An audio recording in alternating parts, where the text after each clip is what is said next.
May mga tao talaga sa ating buhay na hindi maiiwasang humusga sa iba batay lamang sa kanilang panlabas na anyo o katayuan sa buhay. Madalas, ang halaga ng isang tao ay sinusukat lamang ng ilan sa kung ano ang nakikita ng kanilang mga mata. Subalit, mayroon din namang mga taong may mabubuting puso, mga taong handang magmahal at umunawa, anuman ang estado o kalagayan mo sa buhay. Ngayon, samahan natin ang ating mga bida, sina Luz Biminda at Oliver, sa kanilang kwento ng pagkilala at pagtanggap. Pasensya na, pero wala talagang tao rito na hinahanap mo. Kung maaari lang, umalis ka na sa aming resort. Hindi namin kayang maglaan ng oras para makinig sa mga sinasabi ng isang palaboy na tulad mo. Mariing wika ng manager ng resort habang itinutulak si Oliver palabas ng opisina. Ngunit hindi nagpatinag si Oliver. Bakit ba ang hirap mong paniwalaan? Ako ang nag-iisang anak ng chairman ng Aglipay Corporation. Ang resort na ito. Ako na rin ang mamamahala rito, buong tiwala niyang sagot. Siya si Fernando Rafael Alonzo, isang lalaking may dugong Italyano mula sa kanyang ina ngunit taglay ang pagiging makabayan ng kanyang amang Pilipino. Ipinanganak at lumaki siya sa Italia, kung saan natutunan niya ang sining ng pagluluto at nakilala bilang isang tanyag na chef. Gayunpaman, malapit pa rin sa puso niya ang kultura ng Pilipinas dahil sa kanyang yaya na Pinay at sa patuloy na impluwensya ng kanyang ama. Sa kabila ng kanyang tagumpay sa Italia, nagpasya siyang bumalik sa Pilipinas upang sundin ang hiling ng kanyang ama na pamahalaan ang kanilang korporasyon at iba pang negosyo. Ngunit sa kanyang pagbabalik, isang di inaasahang pangyayari ang nagdala sa kanya sa resort na ito, kung saan siya'y napagkamalang isang palaboy at baliw. Paanong mangyayari iyon? Wala namang anak na ipinakilala ang chairman, sagot ng manager, halatang nag-aalinlangan ngunit may bahid ng kaba. Bakit hindi mo siya tanungin? Kung hindi ko siya kilala, paano ko nalaman ang pangalan niya? Tugon ni Oliver, puno ng kumpiyansa. Sa halip na sagutin ang tanong ni Oliver, tumalikod ang manager at kumuha ng isang bagay mula sa kanyang opisina. Oh, tingnan mo ito, aniya habang itinuturo ang hawak niyang magazine at dyaryo. Sikat si Don Emilio Alonzo. Kahit sa TV, palaging nababanggit ang pangalan niya. Pero ang anak niya, nasa Italia pa rin hanggang ngayon at hindi pa ipinakikilala sa publiko. Kaya kahit sino, pwedeng mag-claim na anak siya ng chairman. Malinaw ba? Malinaw na ba, Mr. Lalaking nababaliw? Napakamot na lang ng ulo si Oliver sa narinig. Ano pa nga bang magagawa ko? Baliw na nga ako at mukhang pulube pa. Pero tandaan mo ito, malalaman mo rin ang totoo sa tamang panahon, sagot niya, may bahid ng pagtatapos ngunit puno ng kumpiyansa. Sa kabila ng lahat, alam ni Oliver na ang resort na iyon ay bahagi ng pag-aari ng kanyang ama. At sa huli, naniniwala siyang darating din ang araw na siya ang magiging tagapamahala nito. Ngunit ang tanong, kakayanin ba niyang maibalik ang dating pagkatao na tila nawala na sa kanya? Oh, ano? Sige, ipapaputol ko ang mga daliri ko kung totoo ang sinasabi mo, pero imposible iyon. Paano magkakaroon ng anak na pulubi ang chairman, mapanuyang sabi ng manager ng resort bago siya tinalikuran at iniwang nakatayo. Lulyugo-lagong naglakad palayo si Oliver, pilit na nilulunok ang sakit at kahihiyang naramdaman niya mula sa pagtanggi ng manager. Sa di kalayuan, naroon si Luz Biminda kasama ang kanyang kaibigan at napansin ang kaguluhan. Ano kaya ang nangyari? Mukhang may inaaway na naman si Manager Luis, napapabuntong hining ang tanong ni Luz Biminda habang pinagmamasdan ang nangyayari. Mukha nga po, Ma'am Luz Biminda. Palagi na lang siyang ganyan. Ang init ng ulo niya nitong mga nakaraang linggo, sagot ng kaibigan. Halos wala na kasing gustong kumain sa restaurant niya simula nang mag-resign ang dating chef at lumipat sa Maynila. Kaya ngayon, pati ibang tao, napagbubuntunan niya ng galit. Napahawak sa noo si Luz Biminda, halatang nadadala na rin ng sitwasyon. Nako, sumasakit na naman ang ulo ko sa kanya. Halika na, kailangan na nating asikasuhin ang restaurant, wika niya bago mabilis na tumalikod upang magpatuloy sa kanilang gawain. Samantala, si Oliver ay nagpatuloy lamang sa kanyang paglalakad. Sa kabila ng pang-aalipusta sa kanya, hindi niya maiwasang humanga sa laki ng resort. Ang laki pala ng resort ni Papa. Akala lang ng manager na iyon, wala akong kakayahan.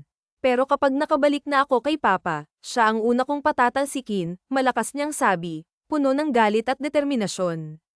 Narinig naman siya ng isang janitor na abala sa paglilinis ng swimming pool. Lumapit ito sa kanya, nakangiti ngunit may halong awa sa mga mata. Alam mo, naiintindihan kita. Naranasan ko rin yan dati, yung magutom at magpantasya na mayaman ako. Minsan nga naiisip ko pa na ako ang may-ari ng resort na ito, ani ng janitor habang umiiling at tumatawa. Hindi napigilan ni Oliver ang sumagot. Hindi ako baliw, at hindi ito dala ng gutom, seryoso niyang tugon.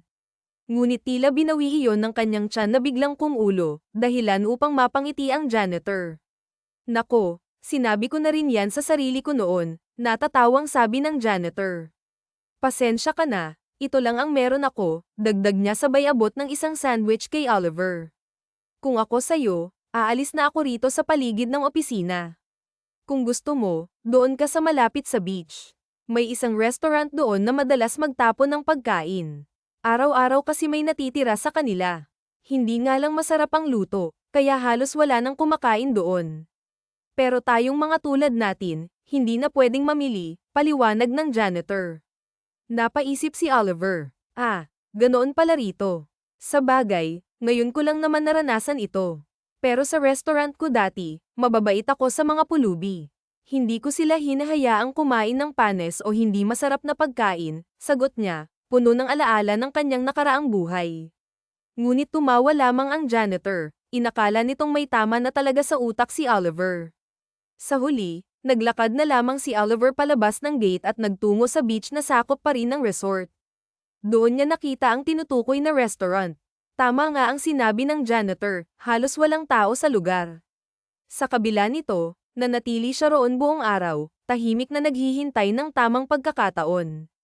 Magdilim at plinano niyang pasukin ang restaurant bago pa man yun tuluyang magsara. Ilang oras ngang lumipas at gamabi na wala nang nagpupunta sa restaurant at dinig niya ang usapan sa labas ng kusina. Ewan ba niya pero ang bilis niyang napasok ang kusina ng mga ito sa likod kasi ay bukas ang pintuan at wala namang bantay nang silipin niya ang tao sa labas. Naroon ang lahat ng staff, waiter, waitress at yung ka-era at manager. Nag-uusap ang mga ito. Ma'am Luz Viminda, anong gagawin natin kapag nagpatuloy na ganito? Baka ipasar na itong resto mo. Paano naman kaming wala kaming ibang mapapasukan? Umiiyak na sabi ni Carmelita. Hindi naman siguro kamag-anak naman ni Ma'am Sherry yung manager. Sabat din ni Andres, isa sa mga waiter. Anong kamag-anak? Sasama ng ugali ng taong yun, walang kamag-anak doon. Kaya ma'am, dapat makakuha na tayo ng magaling na chef. Suon ni Rosalinda. Saan nga, hindi ba talaga pasok ang mga luto ko ma'am? Nasab na lang nilang lahat sa dalaga. Siya naman lihim na natatawa. Naiiling siya kasi ang laki ng problema ng mga ito pero bigla niyang naisip ang sarili niya. Mas malaki ang problema ko, sabi niya sa isip na napapasandal na lang sa likod ng pintuan. Kahit na kailan hindi ko pa naranasan ng ganitong buhay, mapagkamalang baliw at maging isang pulubi. Ngayon naman daig ko pang magnanakaw, bulong pa niya habang inililigpit sa loob ng kusina ng nasabing restaurant. Bigla niya tuloy naalala ang buhay niya sa Italy, isang sikat na chef at halos yukuan at igalang ng lahat. Walang taong bumastos sa kanya kahit na kailan pero ngayon naranasan niyang maduraan sa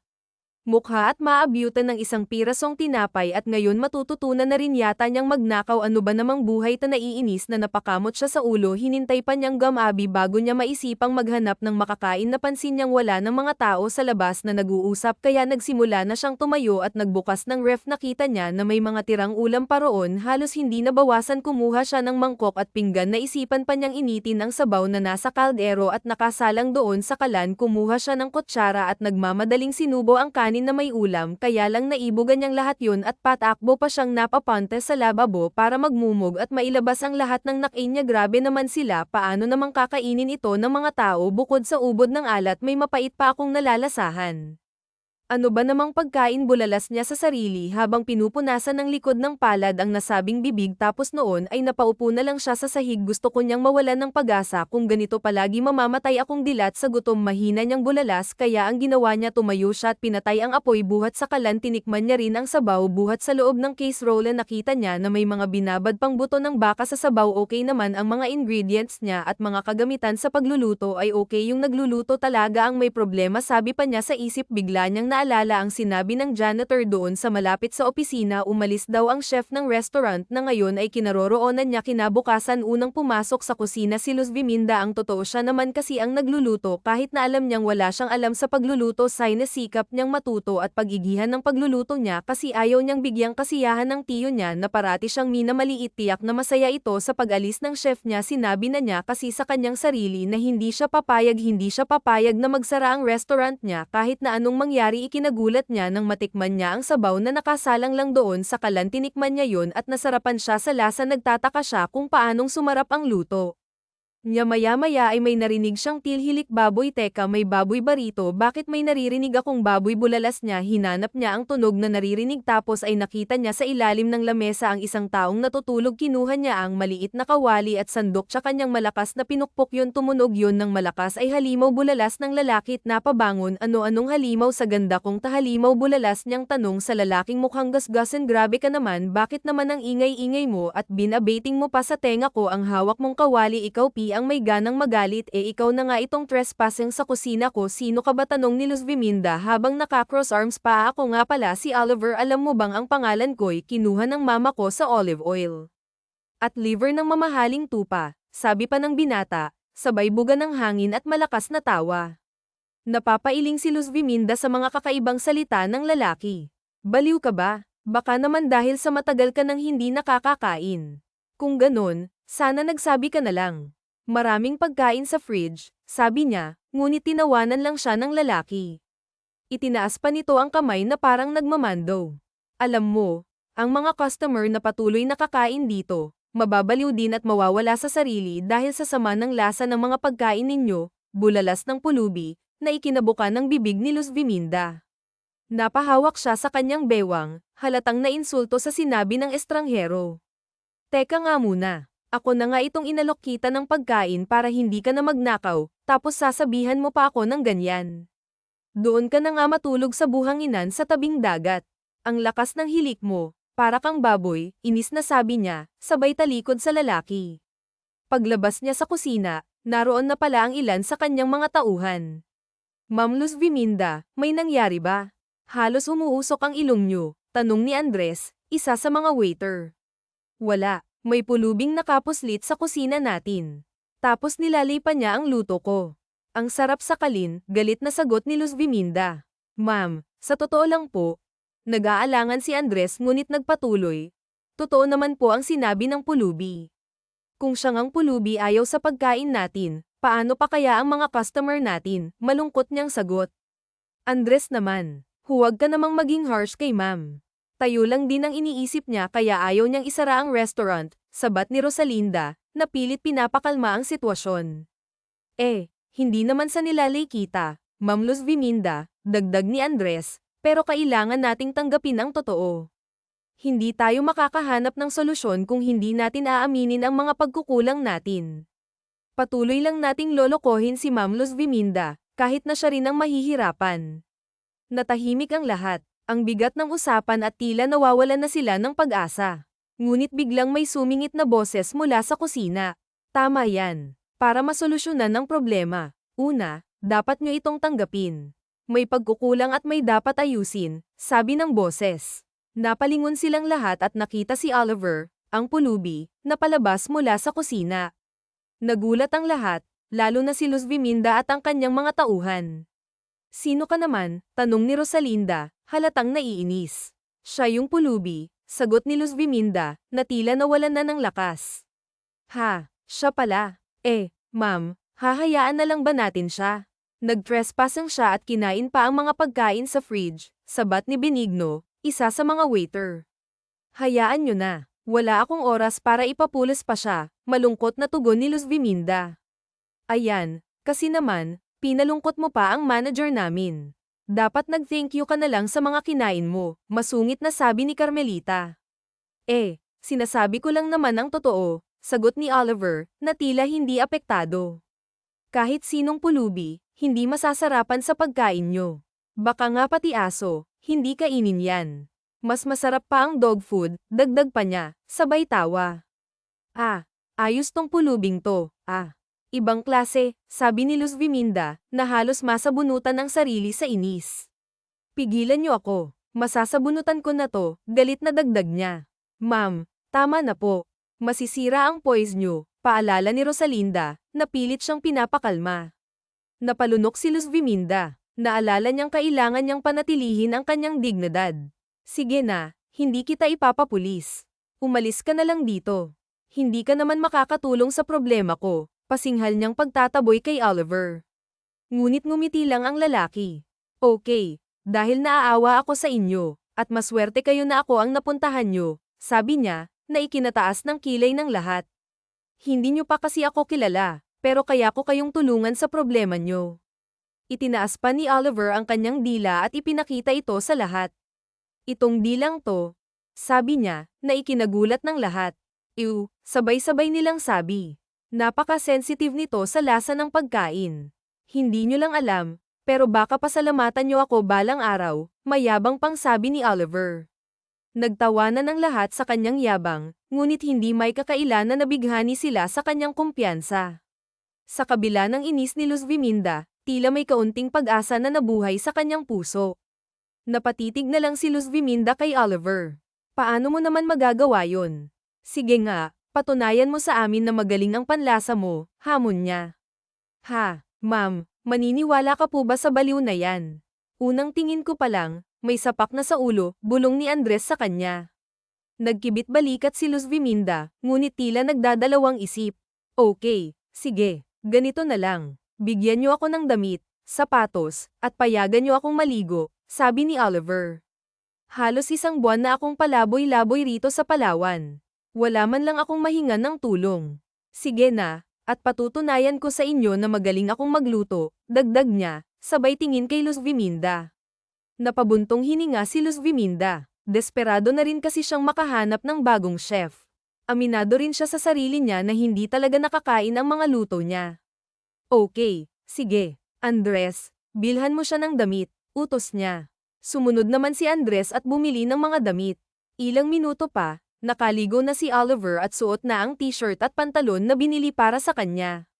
Binilhan na rin siya ng ilang pirasong brief at gamit pansarili. Mabuti naman at nakaligo na siya. Ano kayang itsura niya ngayon, Ma'am Luz Viminda? Tanong ni Orfa. Ano pa? Pulubing luminous. Ano pa bang magiging itsura noon? Masungit na sagot ni Jola. Ngunit nanlaki ang mga mata nilang lahat nang makita si Oliver na lumabas mula sa kusina. Nakaligo na ito, at nagulat din sila dahil may dala na itong kakaibang dessert. Oh, tikman niyo muna to para bumalik ang gana niyong kumain. Mamaya, ihahain ko sa inyo ang isang masarap na beef dish, sabi ng binata. Ang mga kababaihan ay natulala kay Oliver. Lumabas na kasi ang kagwapuhan nito, at halatang may lahing Italyano siya. Anong klaseng dessert naman to? Tanong ni Luz Viminda habang nakatingin sa masarap na pagkain. Maladi Latin yan na hinaluan ng gatas pero lasang yogurt din. Isa yang Italian appetizer. Okay na okay yan para maibalik ang gana nyo sa pagtatrabaho, paliwanag ni Oliver.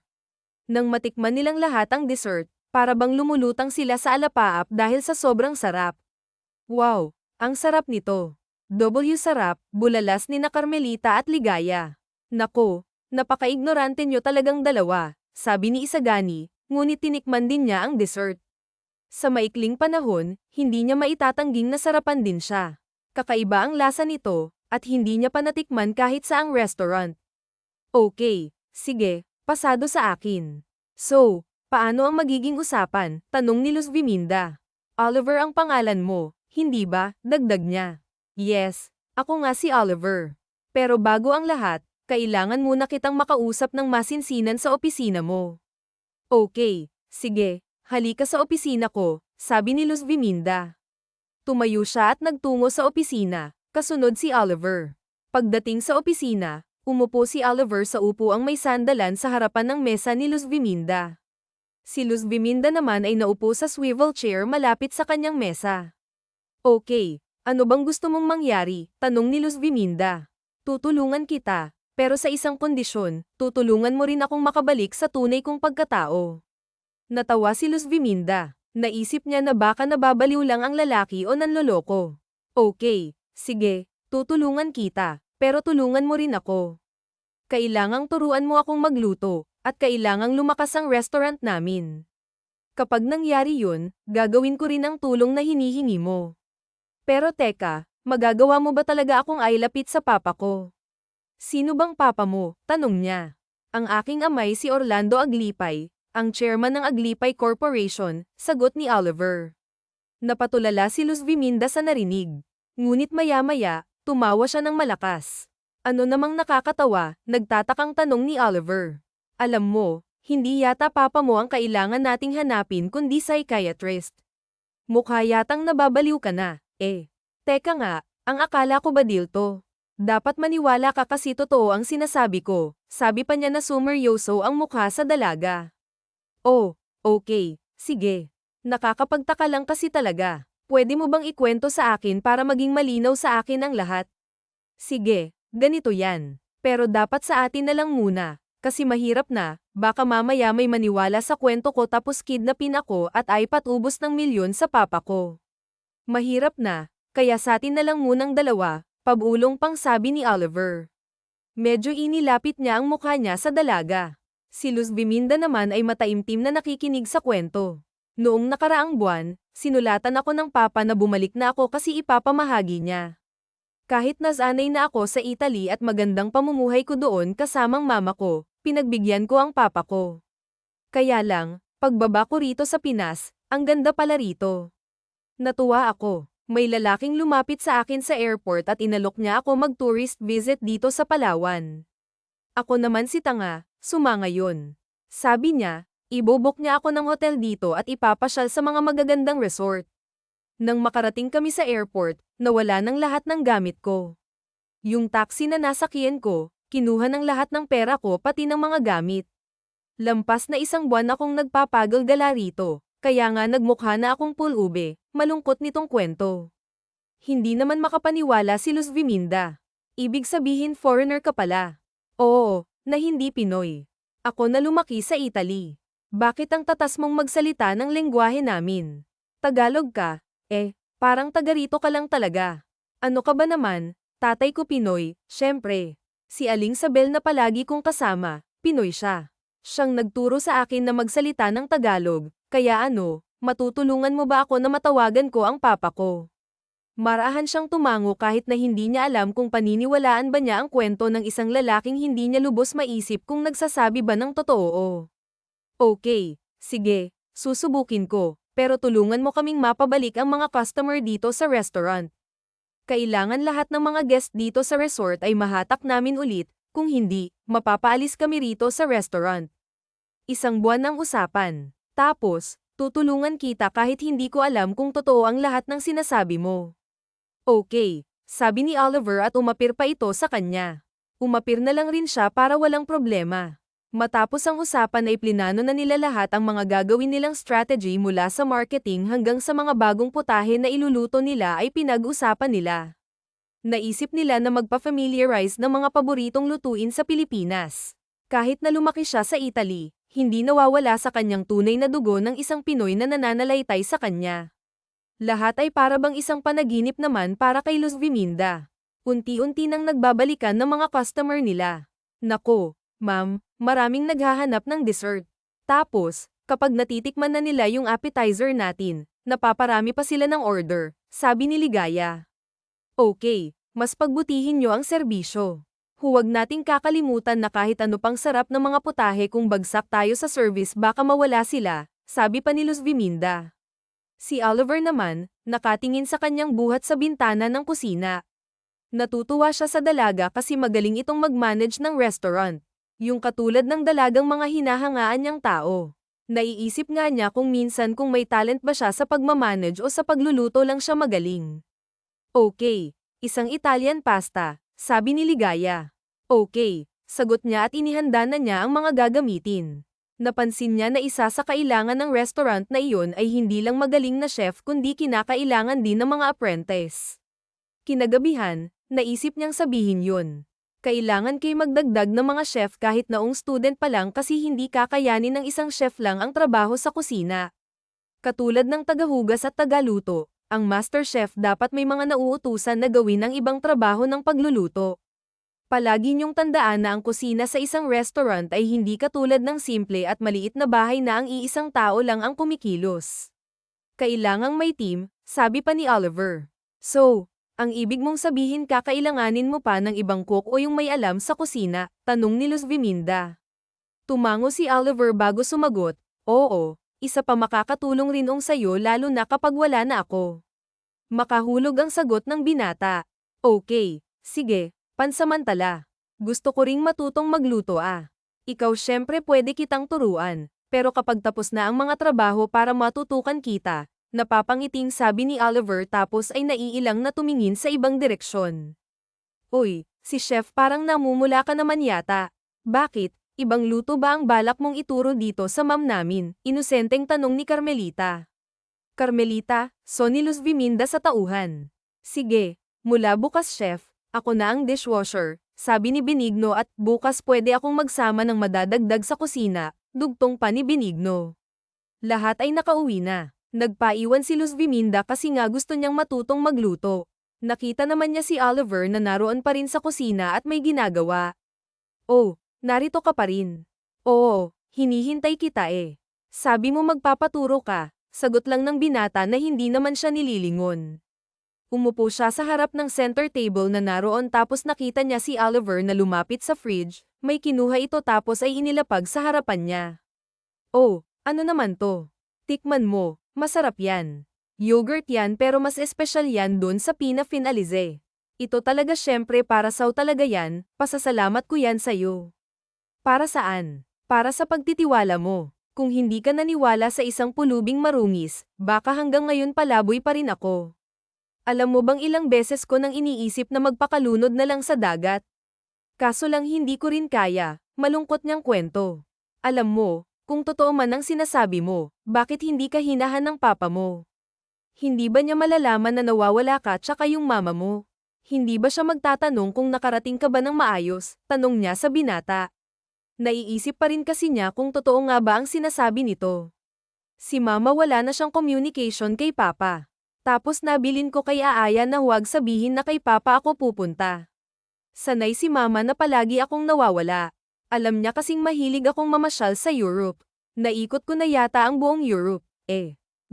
Sige nga, mag-Italian ka nga, natatawang sabi ni Luz Viminda. Umupo si Oliver sa harap niya at sapa nito ang baba na tumitig sa kanya tapos ay nagsalita, Sayad Pabia, may contrato penso di Marti. Sabi ni Oliver na ang ibig sabihin ay, ikaw ang pinakamagandang babae na nakilala ko. Sa tingin ko mahal na kita. Natawa naman si Luz Viminda. Ano naman ang ibig sabihin nun? Yun na ba yung Italian words? Tanong pa niya.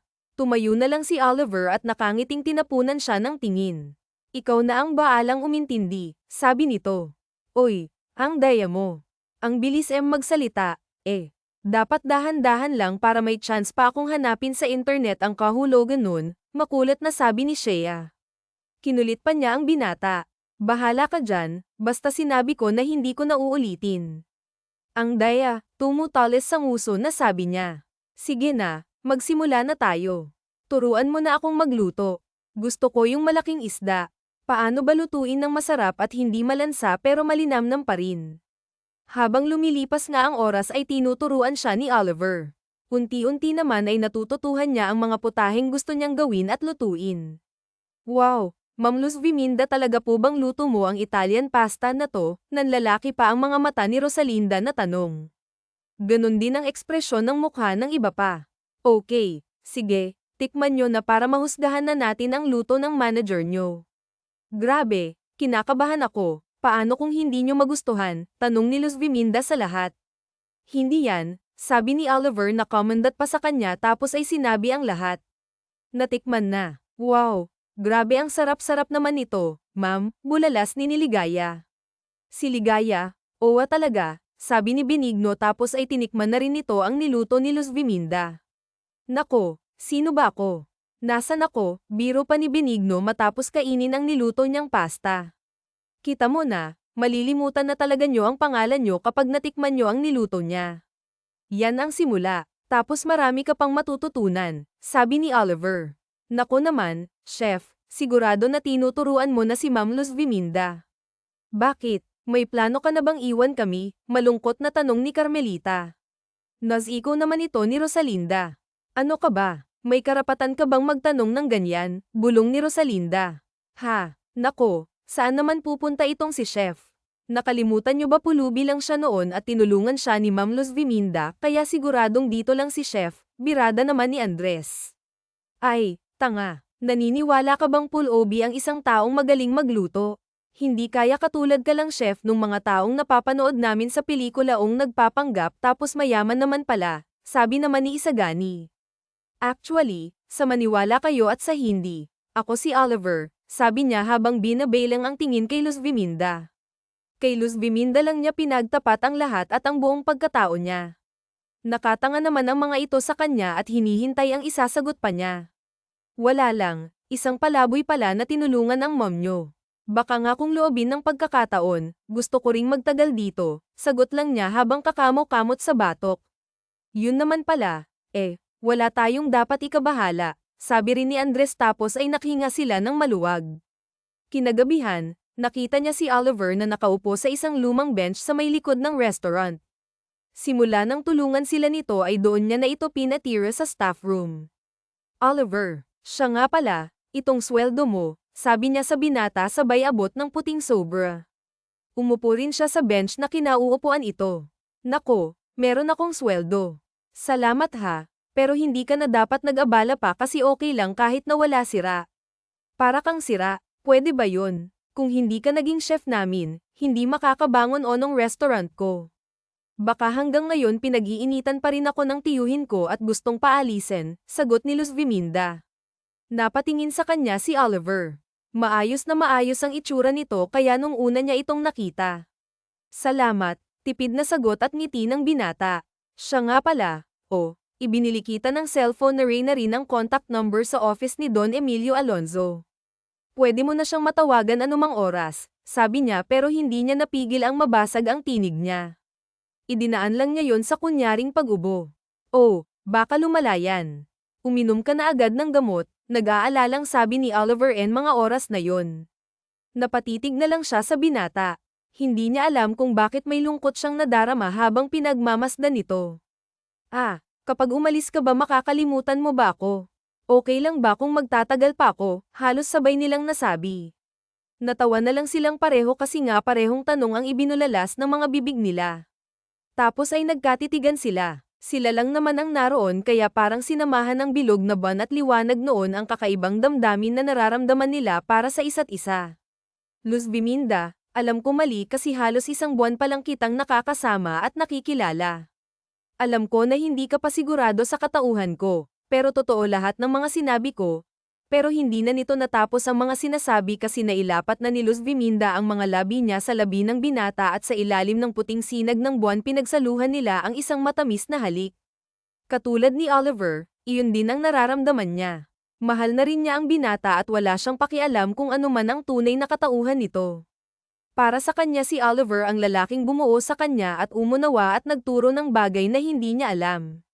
Palagi siyang pinagsasalitaan ng mga magulang niya na hindi siya matututo kahit na kailan sa pagluluto at sa pamamahala sa restaurant na pangarap niya ay hindi niya makakayang gampanan.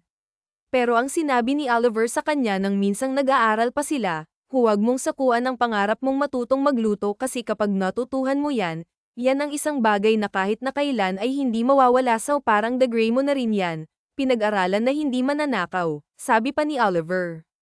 Pagkatapos nilang maghalikan nakaramdam ng hiya si Luz Viminda kaya medyo umiwas ito sa kanya ng sumunod na araw. Ligaya, pakisabi nga sa loob na kulang pa ng 2 dessert doon sa table 2, utos niya kay Orpa. Nang Sunday na yun ni Orpa, si Rosalinda naman at ng iba pang mga waiter doon ang inuutusan ni Luz Viminda. Break time na nila at lahat sila ay salo-salo sa pagkainan sa loob ng kusina. Nagtataka ang mga kasamahan nila kung bakit sa tabi ni Rosalinda siya umuupo. Ma'am Luz Viminda, hindi ba palagi kayong tabi o kaya magkatapat sa table ni Chef? Bakit ngayon ang layo nyo sa isa't isa? Daghang tanong ni Carmelita. Nag-aalangang sagot niya. Nako, kumain ka na nga lang Carmelita ang dami mong napapansin. Hindi naman sila palaging magkatabi, minsan ako o kaya ikaw ang katabi ni Ma'am Luz Viminda, sabat ni Andres. Hoy Andres, pakialam mero ka. Ano ikaw bang tinatanong ko? Sagot ulit ni Carmelita. Ha, naku ang iingay nyo naman, kumain na lang kayo kasi mamaya dadagsa ang mga customer. So ni Rosalinda sa kanila kaya't natahimik silang lahat. Natapos ang araw na hindi sila nag-uusap. Hindi alam ni Luz Viminda sa kanyang sarili kung bakit siya nahihiya matapos niyang halikan si Oliver. Luz Viminda, nagulat pa siya nang bigla na lang siyang tawagin ni Oliver. Nakatayo ito sa harap ng bukas na pintuan ng kanyang opisina. Ah, bakit? Tanong niya pero lumaki lang ang mga mata niya nang makita niya si Oliver na naglalakad ng mabilis papalapit sa kanya. Halos huminto ang oras at ang pagtibok ng puso niya. Ang tanging ingay na naririnig niya kasabay noon ay ang mabilis na pangyayari. Isang halikang ginawad sa kanya ni Oliver ng gabing yun ay pinagsaluhan nilang muli ang mainit na halik sa pagitan ng isa't isa.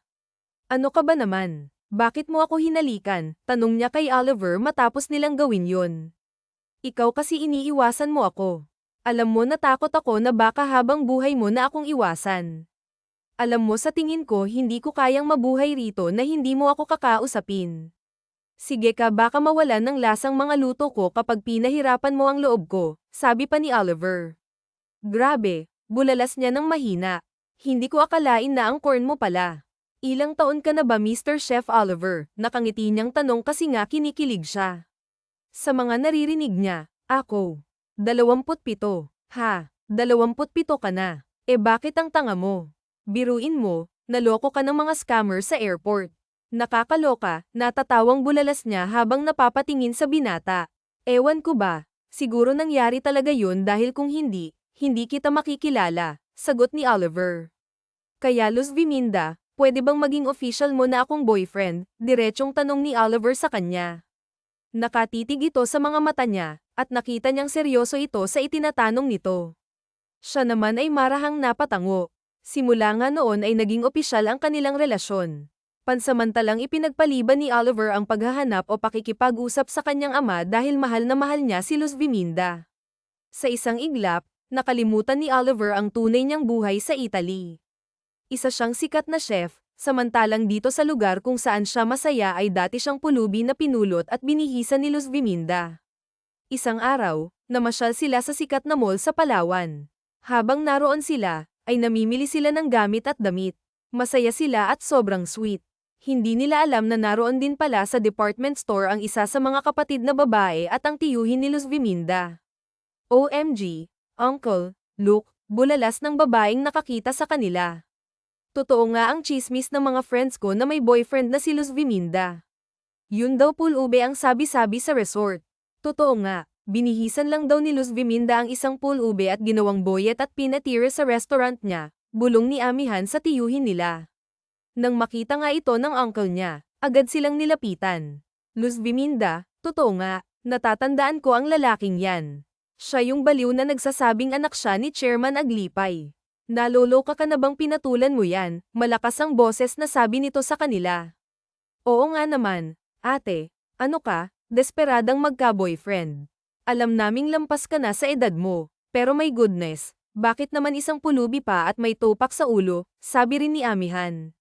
Tumigil nga kayo. Huwag niyo nga kaming iskandalhin rito, sagot ni Luz Viminda.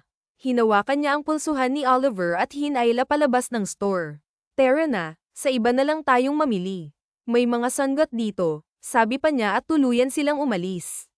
Hindi nila akalain na sa pagbabalik nila sa restaurant, naroon na pati na ang papa at ang Marites niya. Talagang nagsumbong pa kayo, bulalas ni Luz Viminda. Hihilahin pa sana niya si Oliver pero pinatigil na siya ng binata. Love, dito na lang tayo. Hayaan mo nang makausap ko ang mga magulang mo, sabi ni Oliver. Love naman, alam mo naman na matatabil ang mga dila nila. Ano pa bang sasabihin nila kung puro masasakit lang naman, naiiyak na salita ni Luz Viminda. Luz Viminda, hindi mo na kami ginagalang. Ano, aalis kayo habang nandito kami? Ano? Bale wala na ba sa inyo ang mga sasabihin namin? Tanong ng kanyang ama. Napahinto naman ang dalaga at hinarap ang ama. Papa, alam ko naman kung anong sasabihin nyo, huhusgahan nyo lang kami. Alam ko naman na kahit na ano pang sabihin ko, naniniwala kayo kay uncle at dyan sa half-sister ko na puro kasinungalingan lang naman ang mga sinasabi, mariin niyang dahilan kung bakit ayaw niyang marinig sa mga ito ang anumang salita. Bakit hindi ka magsabi ng totoo? Bakit hindi mo pa sinungalingan ang mga sinasabi nila? Hindi ba totoo na isang palaboy ang lalaking yan? Sigaw niya para lang patigilin ang kanyang ama, tapos ay tinakpan niya ang mga tenga ni Oliver. Huwag mo silang pakinggan, naiiyak na belang ni Luz Viminda sa nobyo. Ano nga, Luz Viminda, bakit hindi mo sabihin na hindi totoo kung hindi siya palaboy? Sige, iharap mo sa akin ang mga magulang ng lalaking yan. Sino siya at saang pamilya nagmula? Tama naman ang papa mo, anak. Sabihin mo na lang kung sino nga ba ang nobyo mo. Kung galing siya sa matinong pamilya, bakit kami tatutol? Sabat na ang marites niya. Alam naman niyang kunwari lang itong nagmamalasakit sa kanya kasi alam niya na gusto nito lahat ng ari-arian ng papa niya ay sa kapatid niya lang mapupunta. Stop acting na may pakialam kayo sa akin. Bata pa lang ako kinakargahan yun papa, naiiyak na sabi ni Luz Viminda.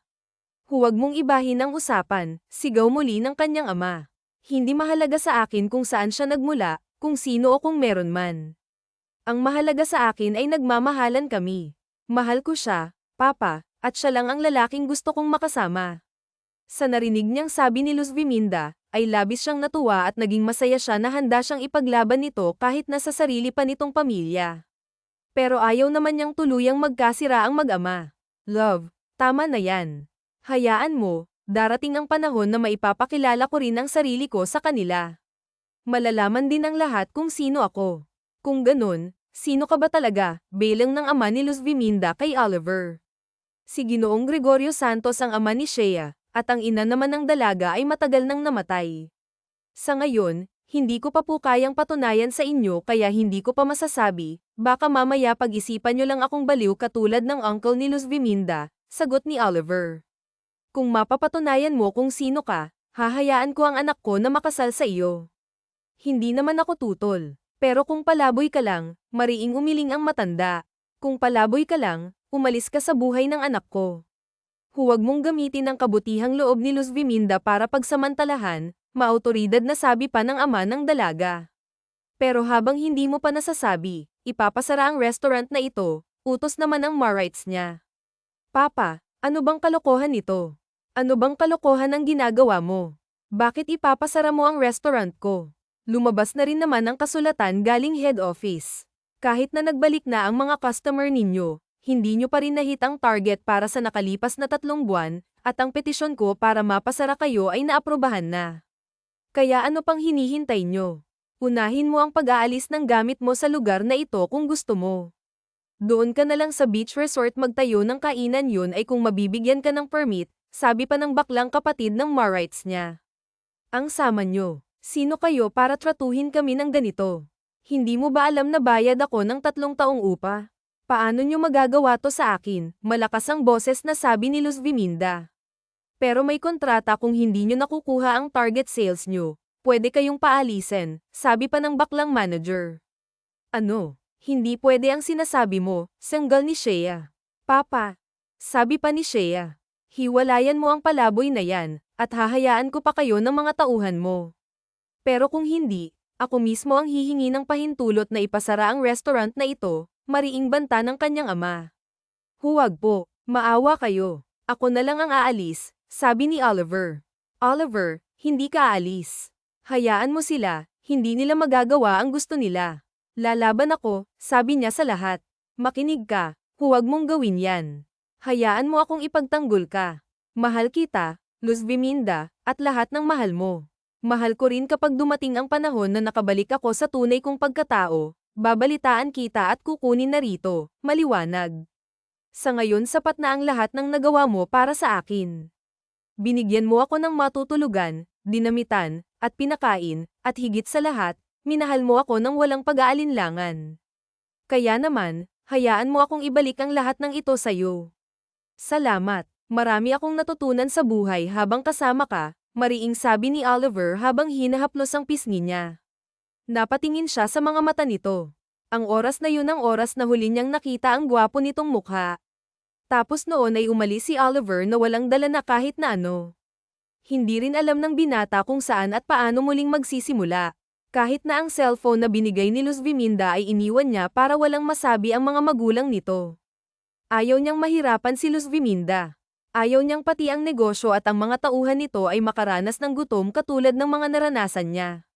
Mukhang nagsisisi kasi siyang hindi pa niya tinawagan ang kanyang ama nung may panahon pa siya. Masyado siyang nakontento sa pagmamahal na naranasan nila ng dalaga. Hindi niya akalain na masama palang ugali ng pamilya ni Luz Viminda. Kung anong buti ng kalooban nito, kabaliktaran sa mga kapamilya nito. Gabi na noon at malakas ang ulan. Nasa parte siya ng Palawan na malayo sa dagat, malayo-layo na rin sa resort. Nakaupo siya sa tabing kalsada. Mukhang ilang araw lang ay babalik siya sa pagiging pulubi at palaboy, ngunit bahagyang nanlaki ang kanyang mga mata nang may kotseng huminto sa harapan niya. Maya-maya ay iniluwa noon ng isang lalaking naka-black suit at may dalang payong. Pinayungan siya ng lalaki. "Senyorito, sumakay na po kayo sa kotse. Ipinapasa kayo ng papa mo. Hindi raw kayo dapat nagpapakabasa sa ulan." "Tara na po," sabi pa ng lalaki. Ako. Ibig mong sabihin ng papa ko. Nalaman na ba niya na narito ako? "Sumakay na po kayo at doon na po kayo mag-usap sa mansyon," sabi pa ng lalaki. Hindi na siya nag-atubili at sumakay na rin sa sasakyan. Ma'am Luz Viminda, malakas na sigaw ni Orpa. Isa talaga sa mga tauhan niyang may malakas na boses at pwedeng mag-apply bilang tagapagbalita. "Ano ka ba naman, Orpa? Ang ingay mo. Alam mo namang naging malulungkutin si Ma'am Luz Viminda simula nang mawala si Chef Oliver," saway ni Rosalinda kay Orpa. "Oo nga no. 3 buwan na buhat nung halos mabaliw si Ma'am kahahanap kay Chef. Biruin mo, sinuyod na natin ang buong resort, nakarating pa tayo doon sa may airport pero wala naiiling na sabi pa ni Isagani. Grabe naman kasi ang mga ugali ng pamilya ni Ma'am Luz Viminda no. Yung rights niya maintindihan ko pa, pero yung papa niya, mahal ni Ma'am Luz Viminda si Chef, bakit ba nila pinipigilan? Kasi nga palaboy lang daw si Chef, binihisan at pinakain ni Ma'am. Pero ang galing niyang chef. Matututo ba si Ma'am magluto kung hindi dahil kay Chef?" Palatak din ni Carmelita. "Tama. Oo nga, nakapagtataka rin naman. Bakit may kakayahan si Oliver magturo na magluto kung hindi siya tunay na chef?" Mga tanong na sumasagi sa isipan nila habang ang amo nila ay malungkot na nagluluto sa kusina. Kita nila ang mga luha na pumapatak habang nagmamasa si Luz Viminda ng harina para sa gagawin nitong noodles. Tinuruan din kasi ito ni Oliver na gumawa ng sariling noodles kapag may gustong lutuing pasta. "Oh, ano nga, bakit kasi ayaw niyo akong pakinggan?" Sabat ni Ligaya sa mga kasama. "Ano ba kasi ang gusto mong sabihin?" "Oh, nagkalat na sa social media, ipinakilala na ni Chairman Aglipay ang anak niyang lalaki. Mukhang hindi nga nagsisinungaling si Chef. Siya nga yatang nag-iisang anak ng chairman ng Aglipay Corporation," hinihingal pang pagbabalita ni Orpa. "Anong sabi mo?" tanong bigla ni Luz Viminda. "Ito nga ma'am, at hindi lang yun, lumabas na rin ang profile niya sa internet.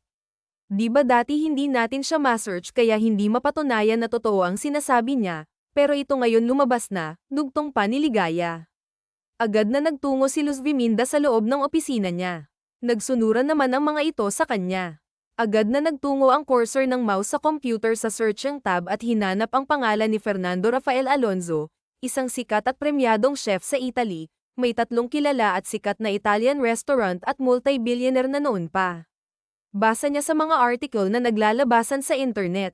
Hindi lang yun, kahit pala hindi siya kilalanin ng anak ng papa niya, mayaman na talaga siya. Pero paano nangyari na naging palaboy ang katulad niya rito sa Palawan? Tanong na naman ang namamalagi sa isipan nilang lahat. "May alam ka ba Ma'am Luz Viminda sa pagkatao niya?" tanong ni Rosalinda. "Sinabi naman niya sa akin ng totoo, pero nagdalawang isip akong paniwalaan siya Sa tingin ko hindi kasi ginawa mo naman ang lahat para tulungan siya. Hindi ba binigyan mo siya ng cellphone at pera?" sabi pa ni Rosalinda. "Oo pero binawi lahat ni Papa at Mama ang lahat ng gamit niya. Kinuha nila pati pera niya. Umalis si Oliver nang walang-wala siya," sabi ni Luz Viminda at tuluyan ang napahagulhol ng iyak. "Wala akong nagawa para pigilan sila, ang masamang pangyayari hindi ko nahadlangan. Umalis siyang malungkot at yun ang huli naming pagkikita," dugtong pa niya. Noy-bamaha ang mga luha mula sa mga mata ni Shea. Puno siya ng pagsisisi at hiya dahil sa ginawang pagtrato ng pamilya niya kay Oliver. "Tama na yan Ma'am Luz Viminda. Alam naman naming lahat na hinahanap mo pa rin siya pagkaalis ng mga magulang mo Ang tagal kasi nilang nagbantay dito sa restaurant sabi pa ni Rosalinda. Matapos niyang malaman na nasa maayos ng kalagayan si Oliver, bahagyang napanatag ang loob niya. Kahit na namiss, nais na niya ang binata pero sinikap niya na mabuhay na lang sa mga alaala nito. Anak, nag-send ng blind date ang mama mo para sa iyo, mahinahong salita ng ama niya. Papa, bakit mo ba ako pinapapunta para lang dyan? Alam mo naman na hindi ko gusto ng kahit na sinong lalaki, isa lang ang minahal ko. Alam nyo kung sino yung dating playboy na naging rich boy na ngayon. Akalain mo, sikat pa ang shop sa Italy ang lalaking yun. Nagpunta pa kami ni mama sa Italy para lang alamin at napuntahan pa namin ang restaurant niya, mayabang na sabi ni Amihan sa kanya. So, anong gusto mong iparating? Hindi ka nahiya sa mang inasal mo? Nagpunta ka pa roon, ang kapal ng mukha mo, mahina niyang usual sa kapatid. Hoy Luz Viminda, sobra ka sa akin ha. Alam ko ate kita ayokong patulan ka pero panganay akong anak ng mommy ko kaya alam ko na pwede kitang labanan, sagot nito. May halaga ba sa inyo ang mga sinasabi mo? Bakit po hindi siya ang iPad na yun? It's been a year ni hindi ka binal ikan batul na panunuya ni Amihan. Isang taon na nga naman kasi ang lumipas pero hindi bumalik si Oliver pero hindi naman niya masisisi ang binata kung ayaw na nitong bumalik pa. Master Oliver, naayos ko na ang lahat ng pinapagawa mo sa akin itong nakarang isang taon, sabi ng kanyang kanang kamay. Okay sige, ngayon naman tutuloy ako sa resort natin sa Palawan, sabi niya sa kanyang tauhan tapos ay sumakay na siya sa kotse na dala nito. Sir, kada rating mo lang from Italy, hindi mo ba muna pupuntahan si chairman? Tanong ng secretary niya. Si Papa makakapaghintay siya, alam ko namang bagong kasalang siya, hayaan na nating magpakasasa ng bago niyang asawa, ako naman gusto ko nang makasama ang pinakamamahal kong babae. Okay sir, sagot lang nito. Wala naman bang masamang nangyari habang wala ako? Tanong niya. Palagi niya kasing pinababantayan ng restaurant ni Luz Viminda sa mga ito sa blind date nang naset up ng mom niya pero lahat yun hindi niya sinisipot, abala siya sa pagluluto, mukhang marami siyang natutuhan sa malakas na ang restaurant, pagbabalita pa ng tauhan niya. Nakakabilib, mabilis siyang matuto, kailangan lang talaga natutukan ng pagtuturo sa kanya, sabi pa niya na napapangiti, muli niyang inalala ang mga nakaraang pinagsamahan nila, natutuwa siya na hindi nagpapaunlak ang dalaga ng ibang manliligaw.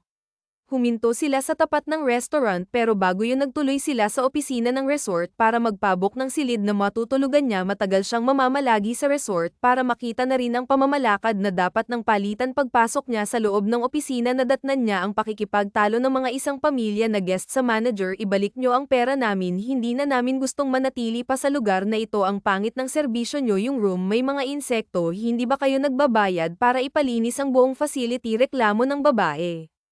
Pasensya na kayo ma'am, ako mismo ang magpapalipat sa inyo sa isa sa mga hotel namin, sabat niya sa usapan. Teka, sino ka ba para makialam ka sa usapan? Reklamo ng baklang tiyuhin ni Luz Viminda. Ako ang CEO ng kumpanyang may hawak sa inyo, anak ni Chairman Aglipay, sagot niya. Tapos, tumingin siya sa relong suot niya. Ang oras ngayon ay 8 AM at simula ngayon, tanggal ka na sa trabaho mo. Kausapin mo na lang ang HR ng kumpanya para sa mga bagay na hahabulin mo, sabi pa niya. Teka nga muna, hindi pwede yun. Hindi ito pwede, sabi pa nito, Rodolfo. Pakihatid ang mga guest sa hotel natin at huwag nyo silang sisingilin hanggang sa mag-check out sila, utos niya. Yes, sir, masusunod, sabi nito at ay nalalayang makalabas ng resort ang mga guest. Tapos noon ay ipina-check niya ang mga facility at pinatignan kung ano ang mga dapat ayusin. Nagpatawag siya ng renovation team at bagong housekeeping agency para mapanatili ang kalinisan sa buong rest house ng resort. Tapos, gawin yun tsaka siya nagtungo sa restaurant ni Luz Viminda. Tulad ng dati, yun pa rin ang mga tauhan, nadagdagan lang ng ilang baguhan. Nang lumapit na waiter sa kanya, nag-order naman siya. Pero bago maibigay ang order niya, gumawa siya ng complaint. Sir Andres, nagrereklamo yung customer. Gusto raw makausap ang manager, bulong ng waiter. Ano, busy pa naman sa loob, ang daming order Alam mo naman si Ma'am Luz Viminda, kapag maraming orders, ayaw na nagpapaistorbo, sagot ni Andres. Andres, kaya ka nga supervisor, hindi ba? Harapin mo yung customer, parang bago ng bago. Inis na bulalas ni Rosalinda. Lumapit si Andres sa kanya. Sir, ano pong problema? Tanong nito. Humarap naman siya at nagtanggal ng suot na shades.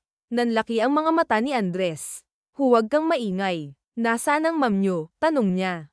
Nasa kusina. Syempre, napangiting sagot nito. Sige, sabihin mo may customer na gusto siyang makausap sa likod nitong resto. Utos niya sabay lapag ng bayad para sa kinain niya. Napapatulala namang nakatingin si Andres nang tumayo na siya at tinungo ang likod ng restaurant, yung lugar na yun kung saan sila madalas mag-usap ni Luz Viminda. Pagpunta niya roon ay nakita niyang naroon pa rin yung paborito nilang upuang kahoy na parati nilang inuupuan. Sino ka ba kasi at iniistorbo mo ako? Tanong ng mataray na boses ni Luz Viminda. Ngunit nang humarap siya ng nakangiti sa dalaga, natigil ang pagsasalita nito.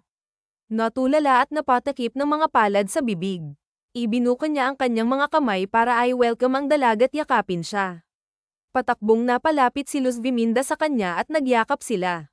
Umiiyak ang dalaga at naisubsob nito ang mukha sa kanyang dibdib habang humahagulhol. Nakita ito ng mga tauhan niya at lahat sila ay natuwa sa nakita. Sa wakas ay magbabalik na ang saya at tuwa sa mukha ng kanilang mabait na amo. I really miss you, my love, bulong niya sa dalaga habang haplos ang mahaba nitong buhok. Bakit ang tagal mo? Alam kong babalik ka pero ang tagal mo. Bakit inabot ka ng 1 taon? Umiiyak na tanong ni Shira sa kanya. Mahabang kwento, pero nakahanda akong sabihin lahat sa'yo kasi alam ko na deserve mong marinig ang lahat ng mga nangyari sa akin. Sorry kung hindi kita tinawagan at tiniis kung hindi kita makita at makausap. Pero salamat kasi hinintay mo ako at hinding-hindi na ako papayag na magkahiwalay pa tayo. I love you, Luz Viminda, and please marry me. Nanginginig ang mga kamay na tanong niya habang hawak ang mga kamay ng dalaga. Ah, ano? Pakakasalan mo ako? Tumango naman siya. Oo, kasi wala akong ibang babaeng minahal, ikaw lang, sabi pa niya at nahaplos ang pisngi ng dalaga. Ngunit napabitaw si Luz Viminda at napatalikod sa kanya. Kaya lang, nahihiya ako sa'yo eh. Wala akong mukhang may haharap sa'yo, sabi ni Luz Viminda nang maalala ang masamang karanasan ng binata sa mga magulang niya. Alam niyang mahirap patawarin ang mga pangyayaring iyon. Ngunit hinarap siya ni Oliver. Huwag mong intindihin ang mga nangyayari, lahat ay plano ni Papa. Alam mo, isa sa mga pangyayaring yun ang nagturo sa akin at nagpaalam ng buhay ay hindi madali at may mga taong kailangan mong kilalanin para malaman kung ano ba ang tunay na pagkatao nila. Pero ikaw, iba ka sa kanila kaya maswerte sila. Nang dahil sa'yo, napatawad ko na sila at handa akong magbigay ng panibagong pagkakataon para sa kanila. Kaya naman nayakap nila ang isa't isa matapos ang usapang iyon. Hiyang-hiya ang mga magulang ni Luz Viminda na ang chairman mismo ng Aglipay Corporation ang nagpunta sa kanilang bahay para personal na mamanhikan kasama si Oliver. Halos hindi nila matignan sa mga mata ang mag-ama. Naayos na nila ang pamamanhikan. Wala nang nasabi pa ang mga magulang ni Luz Viminda kundi ang paghingi ng tawad at nangako na hindi na muling manglalay at manginsulto ng mga taong mas mababang katayuan sa kanila. Naganap ang kanilang kasal sa beach kung nasaan ang resort. Siyempre, naging napakaganda ni Luz Viminda at napakagwapo ni Oliver sa kanilang mga kasuotan. Yun namang mga kaibigan nila na sina Rosalinda, Carmelita, at Ligaya ay napakalakas ng iyak na tila silang ina ni Luz Viminda. Hindi nga naman basta pagkakaibigan ang samahan nila. Si Luz Viminda kasi ay hindi sila itinuring na empleyado lang kundi para na silang isang pamilya. Pagkatapos ng kasal at kainan, silang dalawa naman ay nagtuloy na sa airport para magtungo sa Italy. Ilang minuto pa at sakay na sila ng eroplano. Masaya silang magkatabi, magka-holding hands pa habang nakaupo at natutulog. Matapos ang mahabang oras ay naroon na sila sa restaurant ni Oliver. Malaki ang restaurant nito at sa pinakaitaas noon ay naroon ang bahay niya.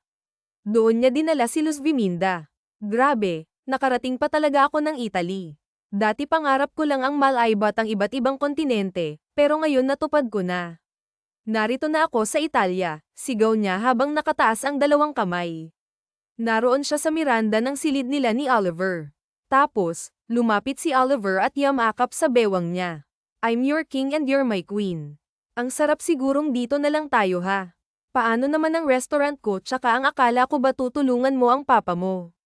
Napapanganga. Ikaw naman, banibiro lang kita.